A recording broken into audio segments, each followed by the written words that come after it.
Okay dear students and viewers, आज Monday है लेकिन आज मैं आपके सामने टॉपिक लेकर उपस्थित हूँ और इसकी वजह है कि कुछ इस तरह की इमरजेंसी सिचुएशन या पॉलिटिकल अपहेवल्स वेस्ट एशिया में देखने को मिलता है जिससे भावी जियो पॉलिटिक्स पर काफ़ी बड़ा इम्पैक्ट पड़ सकता है। तो इसलिए मुझे लगा कि मैं अपने इस टॉपिक को अपने स्टूडेंट और व्यूअर्स के साथ शेयर करूं और उनके साथ कुछ विचारों का आदान तो नहीं कर सकता हूं, प्रदान कर सकूं। इजराइल पर हमला और जियो पॉलिटिक्स, ये हमारा टॉपिक है। इजराइल पर किसका हमला? हमास का हमला। आपने देखा होगा 6 अक्टूबर को, जब अभी ये सबसे बर्निंग इशू है कि अचानक मॉर्निंग सुबह तकरीबन 6:30 के करीब जब अचानक 3 तरफा हमला हुआ, 3 pronged इन्वेजन ऑन इजराइल।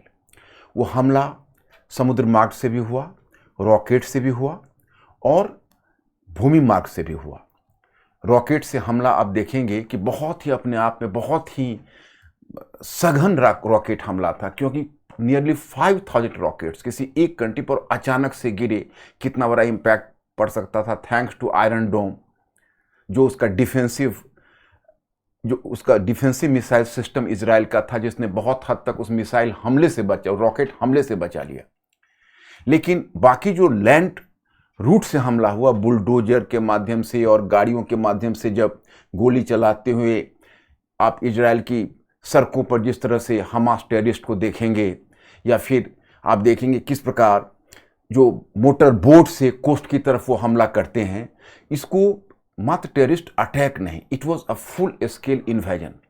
पूरी विश्व ने इसकी आलोचना की, यूएसए ने आलोचना की, जर्मनी, फ्रांस, सारे कंट्रीज ने आलोचना की, भारत और भारत के माननीय प्रधानमंत्री ने भी आलोचना की। और कहीं ना कहीं हमें इस सिर्फ अमेरिका के 9/11 की नहीं, इंडिया के 26/11 यानी बॉम्बे के टेररिस्ट अटैक की भी याद दिला गया। उसकी तुलना में बहुत ही बड़ा हमला था। लेकिन मैं एक पहलू आपसे इसमें डिस्कस करना चाहूँगा। 2-3 पहलू मैं आज डिस्कस करने आया हूँ और मेरा विचार का विषय क्या है मैं आपको बताना चाहूँगा। देखिए, मेरे विचार का एक मुद्दा ये है, व्हाई फुल स्केल इन्वेजन। मतलब ये जो फुल स्केल इन्वेजन था, क्योंकि एक हार्ड पावर के रूप में इजराइल, जैसे जब यूएसए पर हमें याद है कि जब यूएसए पर 9/11 की घटना हुई थी, उस पर हमला हुआ था, तो it was a matter of surprise for whole world कि यूएसए को अपने हार्ड पावर पर पूरा भरोसा था और यूएसए पर दुनिया का भी भरोसा था। लेकिन जब यूएसए के साथ इस तरह की घटना हुई तो पूरा वर्ल्ड सरप्राइज हो गया था। इजराइल एक टाइनी स्टेट है, छोटा सा स्टेट है, लेकिन हार्ड पावर के रूप में जितना सक्सेसफुल था और जिस प्रकार से हमास के विरुद्ध या फिलिस्तीनियों को जिस तरह से उसने क्वारंटाइन करके गाजा में वर्षों से रख छोड़ा था, तो इस तरह से उम्मीद नहीं थी कि इस तरह का एक एग्रेसिव हमला हमास की तरफ से हो सकता है। तो पहला मेरा मुद्दा होगा व्हाई फुल स्केल इन्वेजन। दूसरा हमारा विचार का विषय होगा कि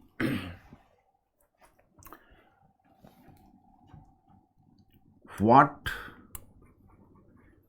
इज द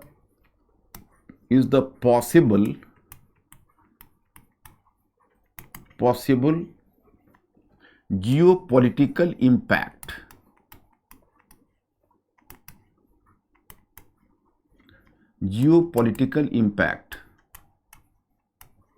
ओके। तीसरा होगा कि what implication for India.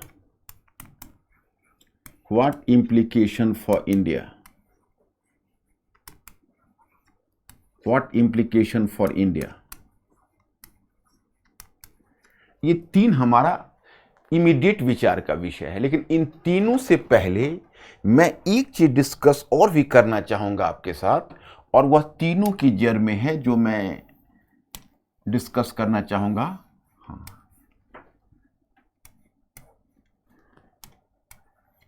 What is burden of history.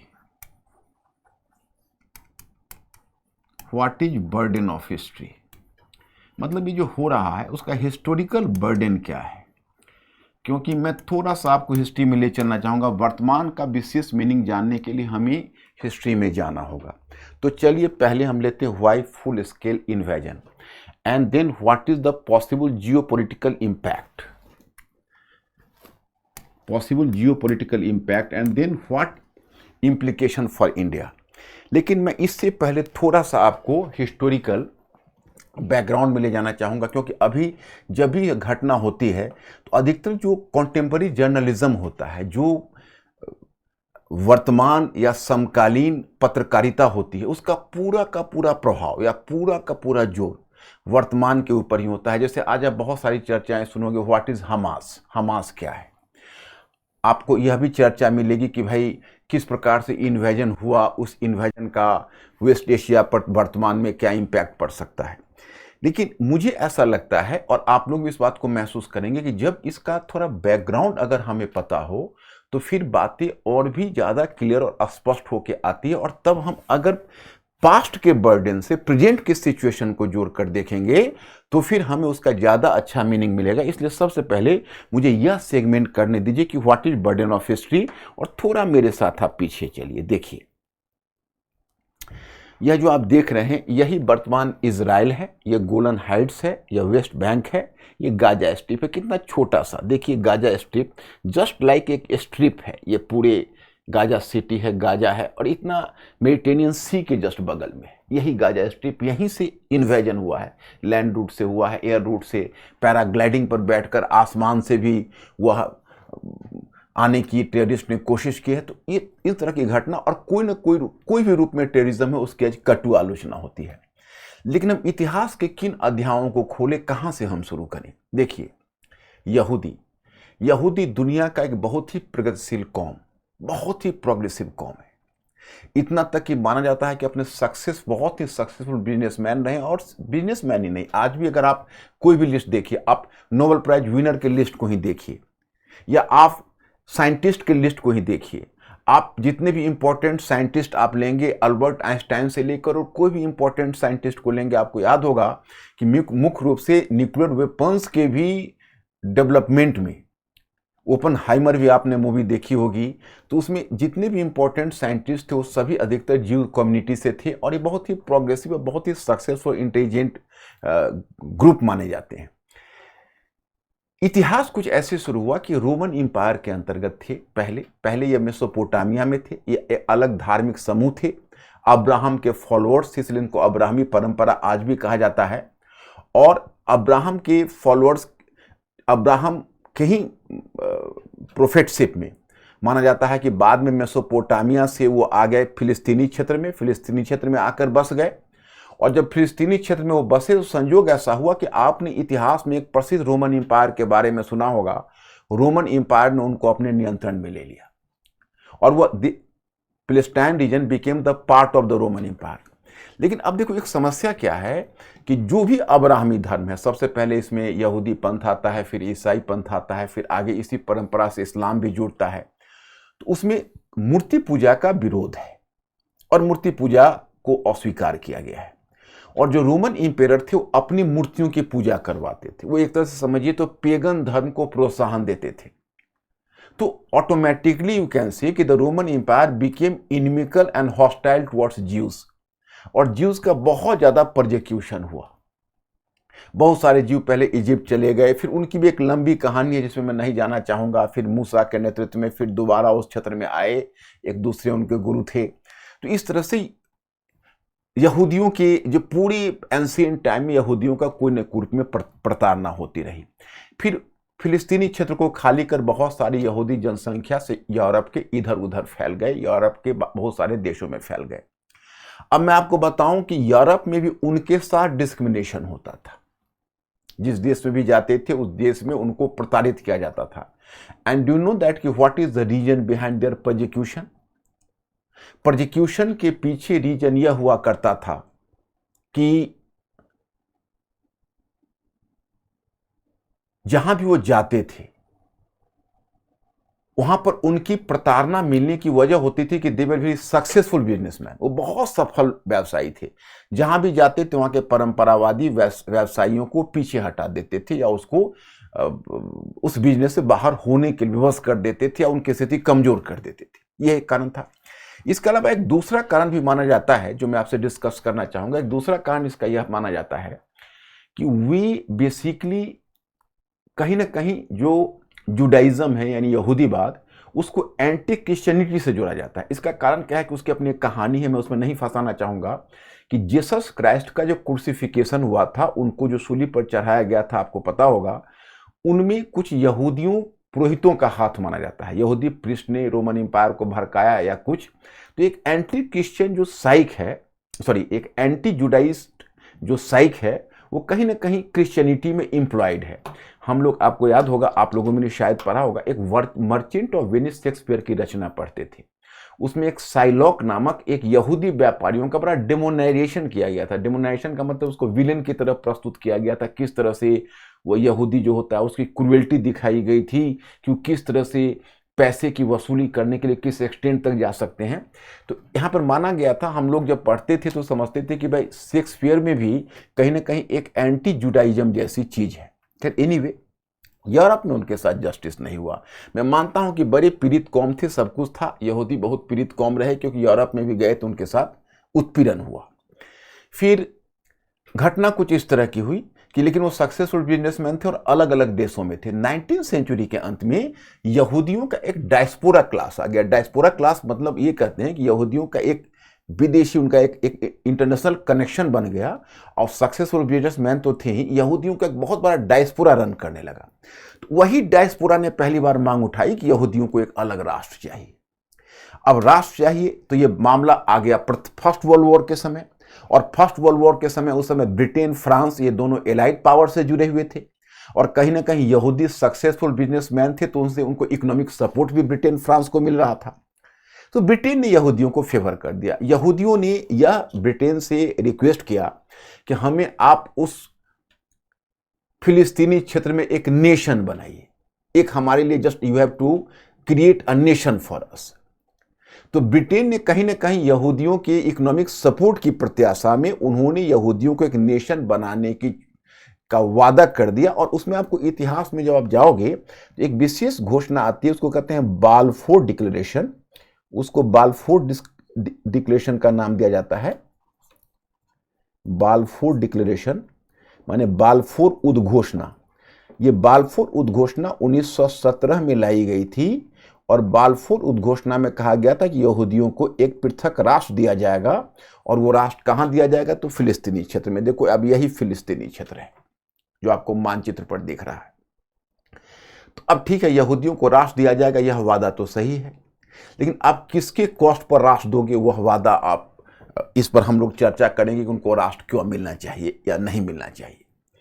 खैर, जब फर्स्ट वर्ल्ड वॉर के बाद पेरिस पीस कॉन्फ्रेंस हुआ तो वहीं आपको सूचना मिलेगी कि पेरिस जो शांति संस्थापक थे वो सब जब एकत्रित हुए तो पेरिस में तो कई मुद्दों पर विचार किया। उसी में एक अरब राष्ट्रवाद का मुद्दा था। उधर मैं नहीं जाना चाहूंगा, उधर जाऊंगा तो मैं डाइवर्ट कर जाऊंगा अपने टॉपिक से। तो उसमें क्या किया गया था कि पहले तो अरबों को इन्होंने एक गलत वादा किया था, उसको कहते हैं, एक एग्रीमेंट हुआ था, उसको हुसैन महान एग्रीमेंट बोलते हैं। फिर एक साइक्स पिकॉट एग्रीमेंट किया 1970 में, एक सीक्रेट ट्रीटी फ्रांस और ब्रिटेन, और तय कर लिया, पहले उनको वादा किया अरब वालों को कि मैं आपको एक राष्ट्र बना के दूंगा, संपूर्ण क्षेत्र मिला के राष्ट्र दूंगा। और फिर आगे उनको कई टुकड़ों में बांट दिया और ब्रिटेन और फ्रांस के संरक्षण में उन्हें रख दिया। तो उसी क्रम में जो फिलिस्तीनी क्षेत्र है वो ब्रिटिश संरक्षण में था। तो फिलिस्तीनी क्षेत्र जो ब्रिटिश संरक्षण में था, तो उसी का फायदा उठाकर ब्रिटेन ने धीरे धीरे यहाँ यहूदियों को बसाना शुरू किया, यहूदियों को उकसाया और बसाना शुरू किया। तो यहूदी दूर दूर से आकर बसने लगे। और उसी क्रम में एक घटना और भी हुई।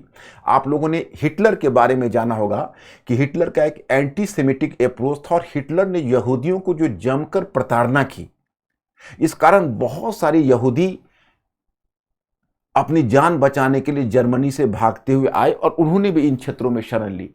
ये इनको वहां पर बहुत कॉस्टली, मतलब लैंड वहां के लोकल लोगों को पैसा देकर खरीदते थे और बसते थे। और लोकल फिलिस्तीनियों को पता नहीं चला कि यहूदी बस रहे हैं, और जब तक पता चला तब तक काफी लेट हो गया था। उसके बाद अरब देश ब्रिटेन से नाराज होने लगे और ब्रिटेन को भी लगा कि भाई अब लेने का देने हो गया, शायद हमने अपनी नीति से अरब क्लाइंट को और संतुष्ट कर दिया, क्योंकि ब्रिटेन की पॉलिसी थी कि अरब क्लाइंट को खुश रखो। लेकिन जब अरब देश नाराज हो गए तो ब्रिटेन वहाँ से बड़ी चालाकी से वहाँ से निकल लिया और पूरे फिलिस्तीनी और यहूदियों का मामला यूएनओ को सुपुर्द कर दिया। यूएनओ की स्थापना ही 1945 में हुई थी, लेकिन यूएनओ के चेहरे पर दो बदनुमा दाग है। एक फिलिस्तीनी और यहूदी क्षेत्र का निर्णय, दूसरा उसने कश्मीर का निर्णय उसी समय लिया 1947 में। और उस समय आपको सूचना मिलती है कि 1947 में उसने कश्मीर के साथ ज्यादती की, और इस वर्डिक्ट में जो 1947 में उसने दिया दूसरा वर्डिक्ट, उसमें उन्होंने फिलिस्तीनियों के साथ ज्यादती की। मतलब उसमें यह तय किया कि देखिए 65% भूभाग तो फिलिस्तीनियों को दिया जाएगा, लेकिन 35% भूभाग निकाल के और यहूदियों को एक राष्ट्र बनाने की अनुमति दी जाएगी और यहूदी एक अलग राष्ट्र होंगे। जब यह वर्डिक्ट दिया तो यूएनओ के इस वर्डिक्ट में, यूएनओ में भी सारे देशों ने लगभग इसकी आलोचना ही की और अरब देशों ने इसको रिजेक्ट कर दिया। अरब देशों ने इसे रिजेक्ट कर दिया, इसको अस्वीकार कर दिया। और अरब देशों ने उसी समय पहला हमला 1948 में इजराइल पर किया, मतलब यहूदियों पर किया। परंतु चूंकि यहूदियों को अमेरिका की सहथी और संयुक्त राज्य अमेरिका का पूरा सहयोग था, इसलिए यहूदी एक छोटा सा कौम होकर पूरी अरब क्षेत्र को पराजित कर दिया। तो 1948 के इस वॉर में पूरी दुनिया चकित रह गई, यहूदी ने यह करामात कैसे दिखा दी। अब देखिए, अब सवाल हुआ कि 35% भाग को ही उन्होंने दुनिया का आशीर्वाद देना चाहा कि भाई हम एक अलग राष्ट्र होना चाहते हैं, लेकिन यहूदी अब जो फिलिस्तीनी क्षेत्र थे उनको 65% जो भूभाग मिला, उस भूभाग को स्वीकार उन्होंने नहीं किया, उसको रिजेक्ट कर दिया। लेकिन जब यहूदी 1948 में एक वॉर लड़े, 1967 में एक दूसरा वॉर हुआ, उसको 6 वीक्स का वॉर कहते हैं, मतलब उसको 6 डेज का वॉर कहते हैं, 6 दिन का। और उस वॉर में भी आप देखेंगे कि जीत हो गई यहूदियों की, और उसने बहुत सारा भूभाग, जैसे उसने मिस्र से सिनाई प्रायद्वीप जीत लिया, फिर उसने सीरिया से गोलन हाइट्स जीत लिया। तो इस तरह से यहूदी, और उसके बाद धीरे धीरे यहूदी अपना विस्तार करने लगे, गाजा पट्टी में विस्तार करने लगे, उसने वेस्ट बैंक पे भी विस्तार करना शुरू किया। और इसकी एक बड़ी लंबी कहानी है, परंतु उतनी लंबी कहानी में मैं नहीं जाना चाहूँगा। मैं थोड़ा सा आपको संक्षिप्त में बैकग्राउंड बताना चाहता था ताकि आप वर्तमान परिस्थितियों को समझ लीजिए।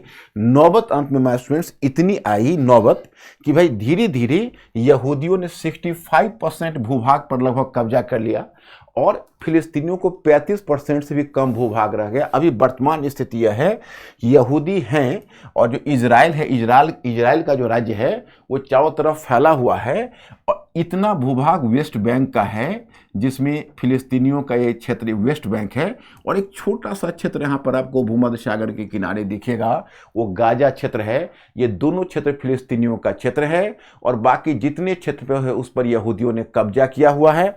इतना ही नहीं, आपको सबसे दुखद आश्चर्य होगा कि ये देखिए, इसको अपार्थाइड वॉल भी नाम दिया जाता है, मतलब दीवार से इसको घेरा गया है।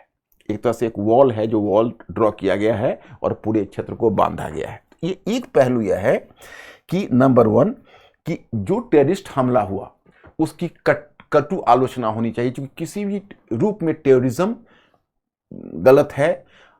भारत ने, बाकी देशों ने भी आलोचना की, क्योंकि हमास ने जो कदम उठाया है वो निंदनीय है। और इस तरह से निर्दोष लोगों को 700 से अधिक लोग, अगर तकरीबन कहें तो 1000 लोग आज इजराइल में मारे गए, और यह निश्चय ही एक निंदनीय कदम है। दैट इज, जिसको कहते हो बर्बरतापूर्वक हिंसक कार्रवाई, इसकी जितनी भी आलोचना होनी चाहिए। This is a barbarous activities and it should completely been rejected. ये सही है। हम आपको हिस्टोरिकल पर्सपेक्टिव इसलिए बता रहे हैं कि जैसे देखिए ये रीजन है, इस रीजन में सबसे पहला मुद्दा यह है कि यहूदी दुनिया के बड़ा ही उत्पीड़ित समुदाय रहे, ओके। लेकिन जब इजराइल के रोल में आए तो वहां पर विश्व को कई बार, जैसे आप देखिए जब शुरू में इजराइल बना था तो भारत ने उसको मान्यता दी थी, लेकिन भारत ने उसके साथ डिप्लोमेटिक रिलेशन या उसके साथ कूटनीतिक संबंध स्थापित नहीं किए। इसलिए कूटनीतिक संबंध स्थापित नहीं किए क्योंकि भारत को ऐसा लग रहा था कि वो टू नेशन थियरी को एक्सेप्ट नहीं करता था। क्योंकि यहूदी राज्य में आपको बताऊं, यहूदी का गठन, यहूदी एक राष्ट्र बना है 1947 में, और 1947 में ही इंडिया का पार्टीशन हुआ है। तो धर्म के आधार पर जो गठित है वो पहला राष्ट्र इजराइल ही था, फिर दूसरा पाकिस्तान था। तो भारत ने इसको इसलिए भी रिजेक्ट किया था क्योंकि भारत नहीं इन थियरी या सिद्धांत में इस बात को स्वीकार नहीं करता था कि धर्म के आधार पर भी कोई राष्ट्र बन सकता है या राष्ट्र होना चाहिए। लेकिन भारत ने फिर भी उसको मान्यता तो उस समय तत्काल दे दी थी, लेकिन उसके साथ डिप्लोमेटिक रिलेशन स्थापित नहीं किया था। वो डिप्लोमेटिक रिलेशन स्थापित हुआ है तो फिर 92 में हुआ है, और वो भी 92-93 में, और वो भी कुछ परिस्थितियों के कारण हुआ है जिसकी चर्चा हम थोड़ा सा आगे करेंगे। तो ये हुआ, लेकिन ठीक है, एक रियलिटी, एक राइट, एक स्टेट के रूप में, नेशन के रूप में इजराइल है। हालांकि हाँ, यह भी बात सही है कि अगर आप हमसे सवाल करेंगे कि जो क्या या आपके मन में होगा या बहुत सारे हमारे ऑडियंस के मन में होगा कि भाई इसमें यहूदी ने क्या गलत किया, उनके साथ उत्पीड़न हुआ और उन्होंने अपना एक अलग राष्ट्र चाहा, तो राष्ट्र चाहने का अधिकार उनको था। तो इसका जवाब में मैं आपको कुछ कहना चाहूँगा। वैसे मैं आपको बता दूं कि देखो, हमने कभी भी इस बात को, हमारे कम से कम ऑडियंस जो हमारे चैनल पर हैं इस बात को बहुत अच्छी तरह जानते हैं कि हमने सोशल साइंस में धीरे धीरे उनको माइंडसेट बनाने की कोशिश की है कि सोशल साइंस में एब्सोल्यूट ट्रूथ कुछ नहीं होता है। सोशल साइंस और नेचुरल साइंस में यही फर्क है। जो नेचुरल साइंस है उसमें चीज़ें बदल सकती है, लेकिन जो सोशल साइंस है उसमें कोई एब्सोल्यूट ट्रूथ या एब्सोल्यूट रॉन्ग नहीं होता है। नेचुरल साइंस में किसी चीज़ का एक परिणाम या किसी परिणाम का एक कारण हो सकता है, सोशल साइंस में कारण भी अलग हो सकते हैं, परिणाम भी अलग हो सकता है। तो कोई एक विचार तो है नहीं, लेकिन मैं आपकी तरफ से एक विचार उठाता हूं, क्या यहूदी ने जो अपना एक पृथक नेशन की मांग की थी, क्या यह उचित था? तो देखिए, एक विचार में आप देखेंगे तो कहेंगे क्यों नहीं उचित था। वो दुनिया के एक उत्पीड़ित कौम थे, उन्होंने अपना एक अलग राष्ट्र चाहा था, बुराई क्या है? लेकिन नहीं, ये उचित दूसरे पर्सपेक्टिव से देखेंगे तो उचित नहीं था। दुनिया में अगर सभी कम्युनिटी अपना अलग राष्ट्र चाहने लगे तो वो संभव नहीं होता है। इसलिए मिक्स्ड नेशन भी तो हो सकता है, यानी कंपोजिट नेशन भी तो हो सकता है, जिसमें कि अलग अलग कम्युनिटीज के लोग मिलकर आपस में सहमति से नेशन बनाए। क्योंकि आज अगर हर कम्युनिटी अपना पृथक नेशन चाहेगा तो पूरी दुनिया में ट्रांसफर पोस्टिंग आ जाएगी, पूरी दुनिया के नेशनल बॉर्डर टूटने शुरू होंगे। तो इसलिए ऐसा नहीं कहा जा सकता है कि यहूदी पीड़ित थे तो उनको एक राष्ट्र ही चाहिए था। फिर क्या है कि जो जगह आप 2000 वर्ष पहले छोड़ चुके, उस 2000 वर्ष के बाद आप अगर दोबारा वहाँ पर लौटते हैं तो ये बात तो जरूर है कि वहाँ के जो 2000 वर्ष के बीच जो डेवलपमेंट हुआ है, जो एग्जिस्टिंग है, उनका अपना एक हक है। अब सपोज करो कि दुनिया की सारी कम्युनिटी अगर अपने अपने पुराने जगह पर लौटना चाहे तो समस्या तो आएगी। तो इसलिए ऐसा हम नहीं कर सकते यहूदियों को इस प्रकार के नेशन का राइट था। खैर, जो भी हुआ, नेशन बना। अब यहूदियों ने जो फिलिस्तीनी के साथ जो जिस तरह से टफ व्यवहार करते हैं, वो भी दुनिया में इस बात की आलोचना हुई है और होती रही है। क्योंकि देखिए, इनको धीरे धीरे जैसे गाजा पट्टी में ही जिस तरह से सिक्योर करे रहे या वेस्ट बैंक में रहे, तो यह अपने आप में इतनी बड़ी कम्युनिटी को इतनी छोटे से क्षेत्र में एक तरह से क्वारंटाइन करके रखा जाए, तो कहीं ना कहीं यह भी एक चीजें दिखती है कि भाई ये बहुत एक्सेप्टेबल कभी भी किसी नेशन के अंदर नहीं हो सकता। और नेशन में स्टेबिलिटी की प्रॉब्लम हमेशा हो सकती है। अगर आप चाहते हो कि एक नेशन में सुख शांति रहे तो उसमें आपको एक दूसरे के हक और म्यूचुअल ट्रस्ट को एक म्यूचुअल ट्रस्ट पैदा करना होगा और एक दूसरे के हक को एक्सेप्ट करना होगा। तो एक पक्ष तो यह है कि जो हमास ने किया है वो 100% गलत है, दुनिया भर में इसकी आलोचना हुई है और हमास इसमें दंड का भागीदार है। दूसरा यह है कि इस स्थिति से बचे कैसे, कोई नेशन को इस स्थिति से बचने के लिए उसको हार्ड पावर के साथ साथ एक सॉफ्ट पावर इमेज भी बनाना होगा। क्योंकि हार्ड पावर क्या होता है कि हमेशा स्टेबिलिटी नहीं देता। यहूदी में पहली बात, इजराइल में ऐसी घटना नहीं हुई, 2 वर्ष पहले भी आपने देखा, 6 महीने पहले भी देखा, 4 महीने पहले भी देखा। इजराइल है एक नेशन के रूप में सक्सेसफुल भी है, सब कुछ है। लेकिन इसी तरह की बात है जैसे आप अपने घर में हमेशा एक गन पर गोली चढ़ा के और सावधान बैठे रहे कि कोई दुश्मन घुस न जाए, और इतनी चौकसी बरतनी पड़े और इतनी चौकसी के बाद भी आप पर हमला हो जाए, तो यह विचारणीय है कि हमें मेजर पॉलिसी में क्या चेंजेज लाने चाहिए। ये तो मैं इजराइल के पर्सपेक्टिव से आपको बताता हूं। अब थोड़ा सा मैं आपको यहूदी के पर्सपेक्टिव से एक दूसरी चीज बताना चाहूंगा। देखिए, फिलिस्तीनी के पर्सपेक्टिव से, ये फिलिस्तीनी में 2 भूभाग हो गए। ये भूभाग है, यह वेस्ट बैंक, और ये भूभाग है गाजा। एक्चुअली जब यहूदियों के द्वारा, इजराइल के द्वारा, जब विशेष रूप से इजराइल में ही के द्वारा जब गाजा पट्टी पर हमला हुआ, या एक तो ये संघर्ष हुआ जिसको मैं आपको कहा 1948 का युद्ध है, 6 दिनों का युद्ध है, जो 6 डेज वॉर जो 1967 में हुआ। अब तीसरा वॉर 1973 में हुआ। ये जो घटना हुई है वो 1973 की घटना की पुनरावृत्ति लग रही है, क्योंकि वो घटना हुई थी योम किपुर के दिन। योम किपुर बोलते हैं एक यहूदियों का एक पवित्र त्योहार का दिन था 1973 में, उसको योम किपुर बोलते हैं। उस योम किपुर के दिन वो लोग फास्टिंग में होते हैं यहूदी लोग। अचानक से उसमें सीरिया और इजिप्ट ने हमला किया था इजराइल के ऊपर, लेकिन इजराइल ने फिर भी उनको पराजित कर दिया था, उनको भूभाग भी अपना गंवाना पड़ा था। तो इसको योम किपुर के युद्ध के नाम से जानते हैं। तो योम किपुर का युद्ध के ठीक 50 वर्षों के बाद, और उसी तिथि को, उस दिन भी मैं आपको बताऊं कि यहूदियों के लिए यह भी एक ऑस्पिशियस डे था, एक सेक्रेट डे था। उस दिन तोरा का पाठ किया जा रहा था और पूरे इजराइल उसी फेस्टिवल को मना रहे थे। अचानक से उसी समय हमास का हमला हुआ। तो लगता है कि 1973 के योम किपुर के युद्ध की ही पुनरावृत्ति हुई है। तो अब ऐसा क्यों बार बार हो रहा है, या इजराइल की स्थिति एक बेलिजेरेंट नेशन के रूप में है? नेशन तो है, लेकिन रात दिन उसी संघर्ष में से उसको जूझना पड़ रहा है, क्योंकि वो हार्ड पावर इमेज तो उसने अपना बनाया है, परंतु सॉफ्ट पावर इमेज बनाने की जरूरत है। इस पर हम प्रकाश डालेंगे। देखिए, यहाँ पर जो वेस्ट बैंक है और यह है गाजा। तो जब फिलिस्तीनियों के हक को लेकर जब एक यहूदी राज्य बना, फिर फिलिस्तीनी अपना राष्ट्र नहीं बना पाए, आगे जब फिलिस्तीनी अपना राष्ट्र बनाना चाहा तो यूएसए और कुछ यूएसए के पक्ष में कुछ अन्य देशों ने उसके प्रस्ताव को वीटो करना शुरू किया, और एक तरह से फिलिस्तीनियों को राष्ट्र नहीं बनाने दिया गया।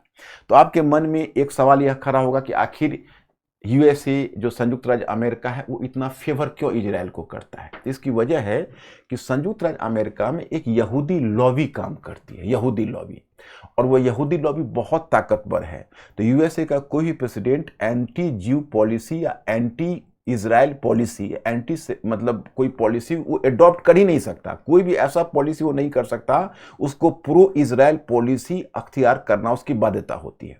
इसलिए अब एक समय ऐसा था कि इसी यूएनओ ने वर्डिक्ट दिया था 2 नेशन का, कि एक नेशन इजराइल होगा, दूसरा नेशन फिलिस्तीनी होगा और 2 नेशन बनेंगे।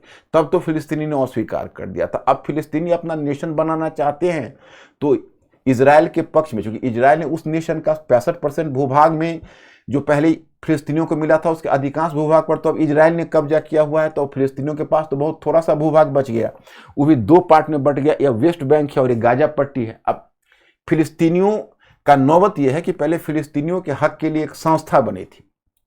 उस संस्था का नाम था फिलिस्तीनी मुक्ति मोर्चा। जैसे आप लोगों के बहुत पहले की बात है कि अब तो उसको फिलिस्तीनी, अब तो फतह उसका नाम पड़ गया, फिलिस्तीनी मुक्ति मोर्चा तब नाम था। अब आपको ये नहीं दिखेगा क्योंकि अब उसका नाम पड़ गया फतह।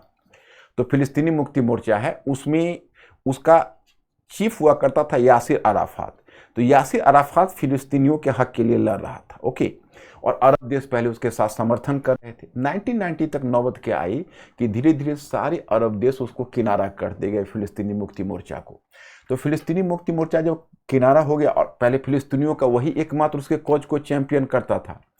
तो अब उसमें 1-2 और घटना है, लेकिन अब इतिहास के समय कम है और काम ज़्यादा है, तो इतिहास के किन किन सूत्रों को जोड़ूं थोड़ा सा मुश्किल हो रहा है। नहीं तो मैं आपको बताता कि 1991 में 1991 में एक गल्फ वॉर हुआ था, खाड़ी संकट। तो खाड़ी संकट में क्या हुआ था, सारे जो अरब देश थे और पश्चिम एशिया के जो मुस्लिम देश थे वो अमेरिका के साथ खड़े थे इराक के अगेंस्ट में, और उसमें इजराइल के साथ उनका रिलेशनशिप नरम हो गया। पहले जितना पूरा अरब क्षेत्र था वो एंटी, एक तरह से यहूदी या उनका एंटी इजराइल अप्रोच था, और यूएसए का इतना ही काम था कि हम ज़्यादा से ज़्यादा अरब देशों को वार्ता की मेज पर ला दें, और ज़्यादा से ज़्यादा अरब देशों को हम इजराइल से दोस्ती करवा दें। ये यूएसए का शुरू से पॉलिसी रहा है। उसी में सबसे पहले यूएसए ने सफलता ली कि उसने मिस्र के शासक अनवर सादात को राजी कर लिया कि भाई तुम इजराइल के साथ समझौता कर लो। तो 1979 में 1979 में आप लोग भी पुस्तकें पढ़ते होंगे, एक बड़ा फेमस समझौता है, उसको कहते हैं कैंप डेविड समझौता। कैंप डेविड समझौता में क्या हुआ था कि इजराइल ने साइन किया था, माने एक तरह से इजराइल ने पहली बार मिस्र के साथ एक संधि साइन किया था। ये पहला अरब कंट्री मिस्र था जिसने इजराइल के साथ संधि साइन की। हालांकि वो कीमत उसको चुकानी पड़ी, क्योंकि उसकी हत्या अनवर सादात की, मतलब बहुत सारे इस तरह के आतंकी गुट थे, फंडामेंटलिस्ट गुट, जिसने उसकी हत्या कर दी। लेकिन ये संधि सबसे पहले इजिप्ट ने किया। उसके बाद क्या हुआ कि 1990 में जब 1991 का गल्फ वॉर, खाड़ी संकट हुआ, तो अरब देश भी इजराइल के करीब आ गए। तो अब जो फिलिस्तीनी मुक्ति मोर्चा का जो प्रधान यासिर अराफात था, उसको लगा कि यार अब तो हम अकेले रह गए, क्योंकि सारे अरब देश तो अब इजराइल के प्रति नरम हो गए हैं। तो उसने क्या किया, तभी अमेरिका ने उसको राजी किया, यूएसए ने, और यूएसए ने उसको और इजराइल के बीच कहा, मतलब फिलिस्तीनी मुक्ति मोर्चा या यासिर अराफात और इजराइल का उस समय बेगिन था उसका प्राइम मिनिस्टर, तो दोनों के बीच कहा कि ऐसा है कि आप दोनों आपस में एक संधि कर लीजिए। तो दोनों एक एग्रीमेंट हुआ जिसका नाम आपने सुना होगा, ओस्लो एग्रीमेंट। ओस्लो एग्रीमेंट, ये एग्रीमेंट एक बड़ा ही लैंडमार्क है। क्यों? क्योंकि पहली बार यासिर अराफात या फिलिस्तीनी मुक्ति मोर्चा ने 92-93 में हुआ था। तो जो यासिर अराफात या फिलिस्तीनी मोर्चा है, पहली बार ओस्लो एग्रीमेंट में इस बात को स्वीकार किया कि हाँ, इजराइल एक राष्ट्र है, हम उसको मान्यता देते हैं। तो फिलिस्तीनी मुक्ति मोर्चा ने ओस्लो एग्रीमेंट जो 92-93 में हुआ था, इस एग्रीमेंट में उसने इजराइल को मान्यता दे दी। तो इस तरह से अब जब फिलिस्तीनी ने मान्यता दी, तब 93 में इंडिया ने भी इजराइल के साथ अपना डिप्लोमेटिक रिलेशनशिप स्टेब्लिश कर लिया। उसको लगा कि भाई अब जब फिलिस्तीनी ही इजराइल को मान्यता दे रहे हैं, तो हमको उसके साथ राजनीतिक संबंध स्थापित करने में क्या बुराई है। तो इस तरह से फिलिस्तीनी मुक्ति मोर्चा ने ओस्लो एग्रीमेंट किया। अब इजराइल के पास एक मौका था कि वो सॉफ्ट पावर का इस्तेमाल कर लेता। अब हो गया बहुत प्रताड़ना, जो भूभाग यहूदियों से लेना था जो भूभाग फिलिस्तीनियों से लेना था वो हड़प भी चुका था। उसके बावजूद चाहता कि यासिर अराफात से उसको मित्रता करके और फिर उस क्षेत्र में वो अपनी स्थिति को, इजराइल को मजबूत करना चाहिए था। लेकिन यासिर अराफात ने जो संधि की, इसी पर हमास एक मिलिशिया गुट तैयार हो गया, और 1987 में मिलिशिया गुट हमास का कहना था, 1987 में हमास नामक ये गुट बना। इसने कहा कि नहीं, हम इजराइल को अस्वीकार करते हैं, और फिलिस्तीनी मुक्ति मोर्चा के प्रतिद्वंदी के रूप में खड़ा हो गया कि नहीं, हमें इजराइल के साथ कोई समझौता नहीं करना। अब क्या हुआ कि धीरे धीरे हमास का प्रभाव बढ़ने लगा, और सबसे चौंकाने वाली बात मेरे स्टूडेंट्स और ऑडियंस ये हुआ कि 2007 में ये जो गाजा आप देख रहे हो, यहाँ फिलिस्तीनी मुक्ति मोर्चा हार गई और यहाँ सरकार बना, ये हमास की सरकार बन गई। जब हमास की सरकार गाजा पट्टी में बन गई, तो पूरी दुनिया चौंक गई। अमेरिका को तो बड़ा गहरा सदमा लगा कि भाई ये तो एक आतंकी आउटफिट है, इसने किस तरह से चुनाव जीत लिए। यासिर अराफात का डेथ, अब एग्जैक्ट हमको ईयर याद नहीं है, लेकिन यासिर अराफात का जब डेथ हो गया, मुझे लगता है कि इसी सदी के लास्ट में कभी हुआ होगा, क्योंकि 92-93 में तो थे ही ओस्लो एग्रीमेंट तक। तो उसके बाद, उनके डेथ के बाद आपको मिला होगा एक नाम, न्यूज़पेपर में मिलता होगा, मोहम्मद अब्बास, जो अब फतह ग्रुप के हेड भी है। तो मोहम्मद अब्बास उनके उत्तराधिकारी हुए। तो मोहम्मद अब्बास का जो फतह गुट है, जिसको पैलेस्टाइन अथॉरिटी कहते हैं, वह वेस्ट बैंक पर जीत गया। तो वेस्ट बैंक में बन गई फतह की सरकार, जिसमें मोहम्मद अब्बास है, और गाजा पट्टी में हमास की सरकार। इसलिए वर्तमान में आपको फिलिस्तीन लीडरशिप दो पार्ट में बटा हुआ है, यह है हमास और यह है फतह। तो अब इस हमले को रोकने का उपाय यही हो सकता था कि अगर इजराइल ने, पीछे जो भी हुआ, इजराइल एक प्रतिद्वंदी हमास का खड़ा कर देता और उसके साथ समझौता करके वैधता प्राप्त कर लेता, तो स्थिति सुधर जाती। लेकिन उसके बावजूद भी जो इजराइल ने जो यहाँ पर आक्रामक रुख अपनाता गया, इस वजह से हमास की इज्जत उस इलाके में बढ़ती गई। हमास की जो इज्जत है वह इजराइल के एग्रेसिव पॉलिसी के कारण बढ़ी। उसके चाहिए था कि हमास को अलग थलग कर दे, क्योंकि एक मिलिशिया गुट है, और मिलिशिया गुट को अलग थलग करना इसके लिए आसान होता अगर वो फिलिस्तीनी में। लेकिन अब क्या है कि मोहम्मद अब्बास का इमेज इतना गिर चुका है कि इजराइल अगर चाहे भी कि हम मोहम्मद अब्बास को हमास के अगेंस्ट में खड़ा करें, तो वह नहीं होने वाला है। तो ये ऐतिहासिक परिप्रेक्ष्य जानना आपके लिए आवश्यक था। अब आते हैं वर्तमान में थोड़ा सा। अब ये 3 प्रश्नों का सवाल कि हम ढूंढने की कोशिश करते हैं। देखो, व्हाई फुल स्केल इन्वेजन, तो 2-4 कारणों से अभी इसने इन्वेजन किया। इजराइल तो बिल्कुल ही बेफिक्र हो चुका था कि हमास को हमने इतना कुचल दिया है कि हमास निकट भविष्य में हम पर कोई हमला नहीं कर सकता। लेकिन 2-3 कारण ऐसे हुए जिस वजह से हुआ। एक तो इजराइल में खुद कंसेंसस नहीं, इजराइल एक राष्ट्र के रूप में बटा हुआ है। अभी जो बेन्यामिन नेतन्याहू हैं वो एकदम राइटिस्ट और हार्डलाइनर गवर्नमेंट है उसकी, और उसकी जो पॉलिसी है उससे अधिकांश इजरायली खुश नहीं है। जैसे आप देखोगे अधिकांश जो इजराइल के लोग हैं, अभी उसने एक जुडिशियल रिफॉर्म्स बिल लाया जिसमें उसने जुडिशियरी के पंख ही कतरने चाहे। उसकी इतनी प्रतिक्रिया हुई कि पॉलिटिकल पार्टी ने तो विरोध किया ही। और इजराइल में क्या है कि एक आईडीएफ होता है जिसको बोलते हैं उसको आईडीएफ का नाम इंटरनेशनल डिफेंस फ्रंट होता है। मतलब उसमें क्या है कि जो युवा लोग हैं वो रिजर्व आर्मी के रूप में उस आर्मी को रखा जाता है। तो आईडीएफ के जवानों ने भी शपथ लेनी शुरू कर दी कि मैं रिजाइन कर दूंगा। इतना ज़्यादा प्रतिक्रिया उसके अगेंस्ट में हुई। तो एक तो कहीं ना कहीं हमास को लगा कि अभी यहूदी खुद आपस में इजराइल बटा हुआ है, उसमें कोई नेशनल कंसेंसस नहीं है, इसलिए आंतरिक रूप से वो कमजोर हुआ पड़ा है। तो एक फैक्टर यह है।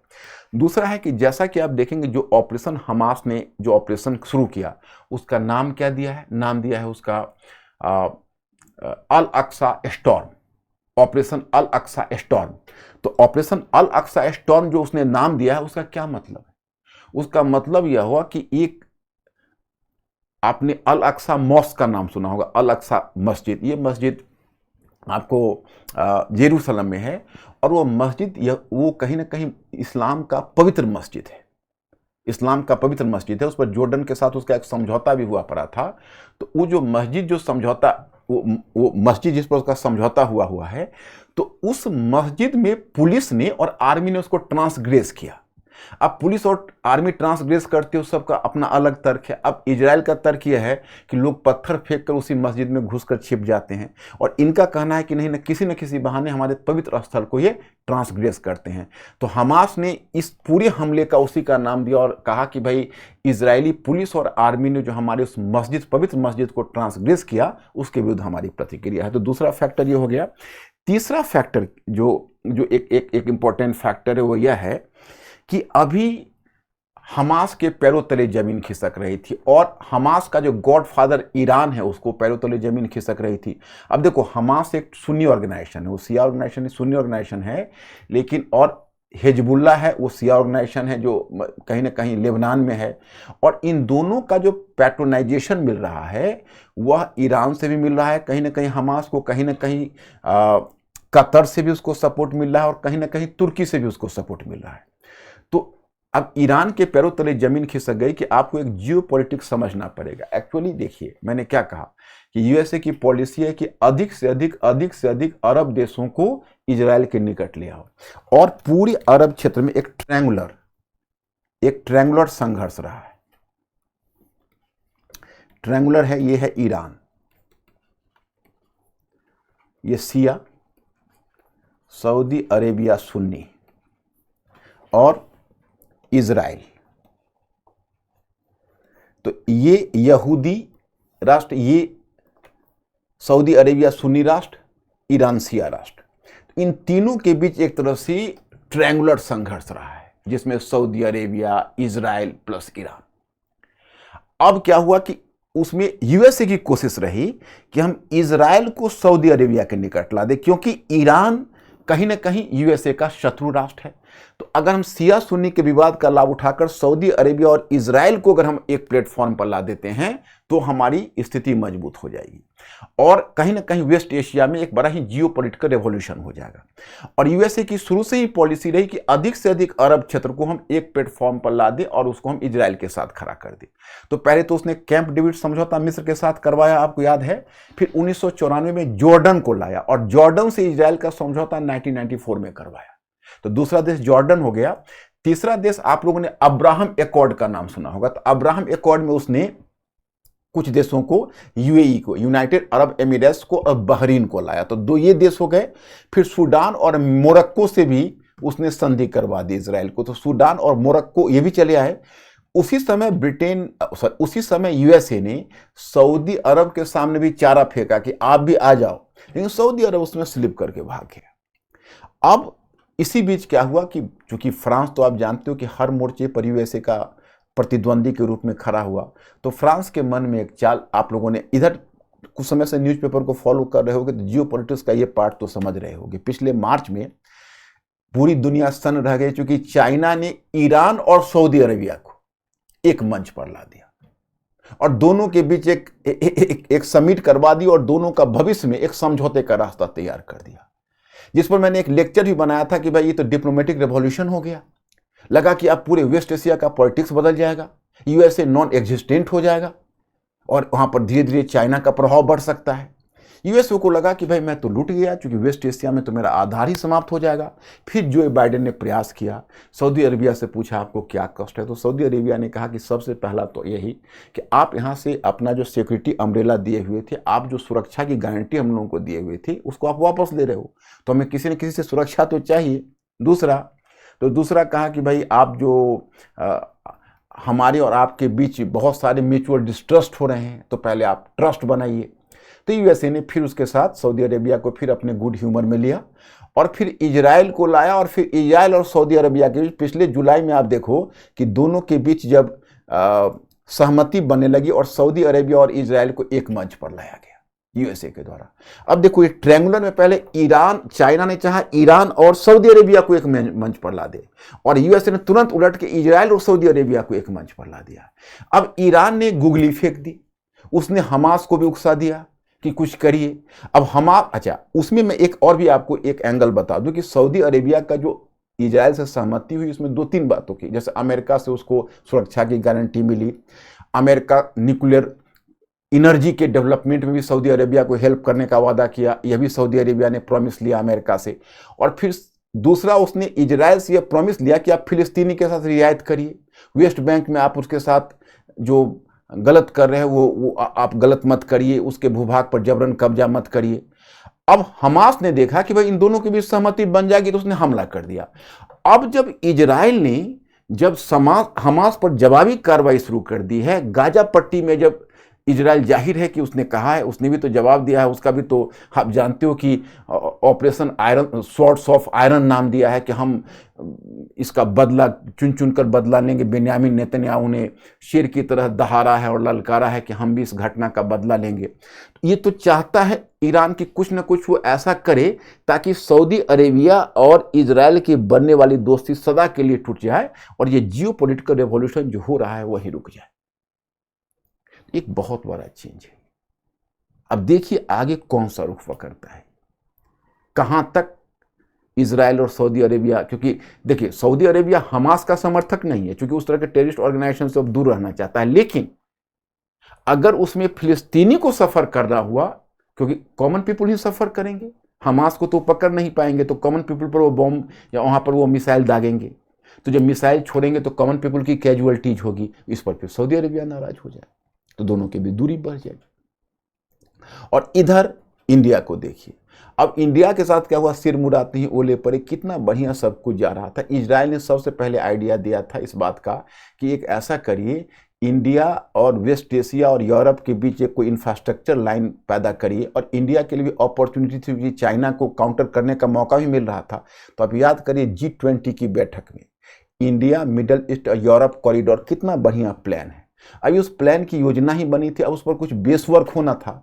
तो अगर यहाँ कोई अस्थायी अशांति आ गई तो इंडिया, मिडल ईस्ट और यूरोप का जो कॉरिडोर है वो खटाई में पड़ जाएगा।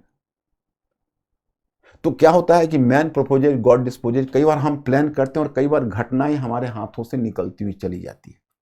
तो इसका दोनों इम्प्लीकेशन है, एक तो जियोपॉलिटिकल भी है, और बेसिकली मैंने बताया कि what is the possible geopolitical impact. तो मैंने बताया कि अभी वेस्ट एशिया में इसका इम्पैक्ट, जैसे Saudi Arabia versus Iran versus Israel, और व्हाट इम्प्लीकेशन फॉर इंडिया, तो इंडिया में यही इम्प्लीकेशन हो सकता है।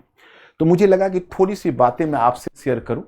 पता नहीं, मैं आपको चूंकि हिस्टोरिकल पर्सपेक्टिव मुझे बहुत शॉर्ट में और बहुत जल्दबाजी में बताना पड़ा, तो कहीं ऐसा ना हो कि आपको समझने में कुछ परेशानी हुई हो। ऐसे मैंने कोशिश की है कि कम से कम महत्वपूर्ण मुद्दों पर आपका ध्यान चला जाए। और घटना तो जस्ट अनफोल्ड हुआ है, इसका अभी लॉन्ग टर्म इम्पैक्ट हम भी एक अनुमान ही कर रहे हैं, आप भी अनुमान ही कर रहे हैं। डेली घटनाएं हो रही, लेकिन हम यही ईश्वर से प्रार्थना करते and I am praying God कि ये जल्दी ये संघर्ष समाप्त हो जाए और जो हमास जैसे टेररिस्ट ऑर्गेनाइजेशन उसका मनोबल ना बढ़े, क्योंकि अगर इस तरह की बातें होती है, हमास को अलग थलग करने के लिए इजराइल भी फिलिस्तीनियों के साथ अपनी थोड़ी पॉलिसी में मॉडिफिकेशन करें, क्योंकि सॉफ्ट पावर इमेज भी चाहिए, केवल हार्ड पावर से टेररिज्म का दमन नहीं होगा। उस तरह की घटना के दमन के लिए एक हार्ड पावर अप्रोच भी चाहिए, हार्ड पावर के साथ एक सॉफ्ट पावर अप्रोच भी चाहिए, तभी उस घटना को दबाया जा सकता है। तो आज मैं आप इसको बहुत लंबा नहीं खींचना चाहूँगा, इतना ही रुकना चाहूँगा। Then I will see you in another lecture. Thank you very much my students.